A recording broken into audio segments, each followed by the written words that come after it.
रखना महत्वपूर्ण है कि नीम करोली बाबा ने सीधे तौर पर किसी विशेष नाम की महिला के बारे में ऐसी कोई भविष्यवाणी नहीं की थी कि वो किसी को बदनाम करेगी। बाबा की शिक्षाएं प्रेम, करुणा और सभी के प्रति समानता पर आधारित थीं। वे व्यक्तियों के नाम या पहचान के आधार पर भविष्यवाणियां नहीं करते थे और न ही वे नकारात्मकता या भय फैलाने वाली बातें करते थे। अगर आपने ऐसी कोई बात कहीं पढ़ी या सुनी है तो ये संभवतः किसी व्यक्तिगत व्याख्या, कहानी या गलतफहमी का परिणाम हो सकता है। यह हो सकता है कि किसी व्यक्ति ने अपने निजी अनुभव को बाबा के नाम से जोड़ा हो, या फिर ये एक काल्पनिक वृत्तांत हो जो बाबा की शिक्षाओं से मेल नहीं खाता।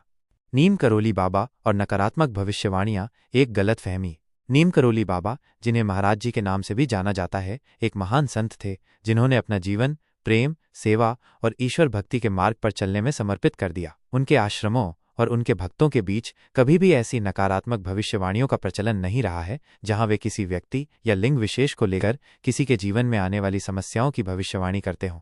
बाबा की शिक्षाओं का सार हमेशा सकारात्मकता, विश्वास और आत्म सुधार पर केंद्रित रहा है। वे लोगों को दूसरों की आलोचना करने या किसी पर दोष मढ़ने के बजाय अपने भीतर झांकने और अपनी कमियों को दूर करने के लिए प्रेरित करते थे। उनका मानना था कि व्यक्ति के कर्म ही उसके भविष्य का निर्धारण करते हैं, न कि किसी बाहरी व्यक्ति की कोई भविष्यवाणी।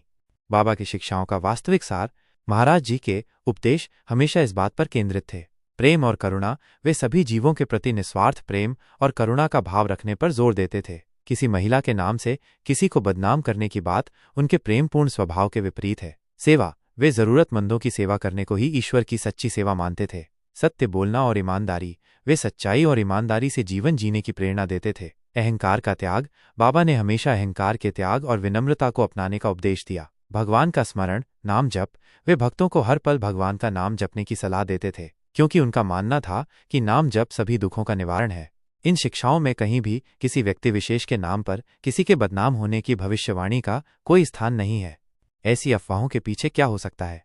अक्सर जब लोग व्यक्तिगत समस्याओं या संघर्षों से गुजरते हैं तो वे बाहरी कारणों या भविष्यवाणियों में समाधान खोजने की कोशिश करते हैं। किसी विशेष नाम से जुड़ी नकारात्मक भविष्यवाणी को सुनकर लोग उसे अपने जीवन की घटनाओं से जोड़ सकते हैं, भले ही उसका कोई वास्तविक आधार न हो। इसके अलावा कुछ लोग अपनी कहानियों को अधिक प्रामाणिक या प्रभावशाली बनाने के लिए पूज्य संतों के नामों का उपयोग करते हैं, जो अक्सर तथ्यों से परे होता है। इंटरनेट और सोशल मीडिया के युग में ऐसी निराधार कहानियां तेजी से फैल सकती हैं।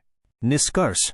संक्षेप में, नीम करोली बाबा ने कभी भी ऐसी कोई बात नहीं कही थी कि किसी विशेष नाम की महिला किसी को बदनाम करेगी। उनकी शिक्षाएं हमेशा सकारात्मकता, प्रेम और आध्यात्मिक विकास पर केंद्रित थीं। यदि आपके मन में ऐसी कोई चिंता है तो बाबा की शिक्षाओं के अनुसार सबसे अच्छा यही होगा कि आप अपने विचारों और कार्यों को शुद्ध रखें, दूसरों के प्रति दयालु रहें और अपनी आंतरिक शक्ति पर विश्वास करें। अपनी कर्मों पर ध्यान केंद्रित करने से ही आप किसी भी प्रकार की नकारात्मकता से बचे रह सकते हैं। क्या आप नीम करोली बाबा की वास्तविक शिक्षाओं या उनके जीवन से जुड़ी किसी और बात के बारे में जानना चाहेंगे?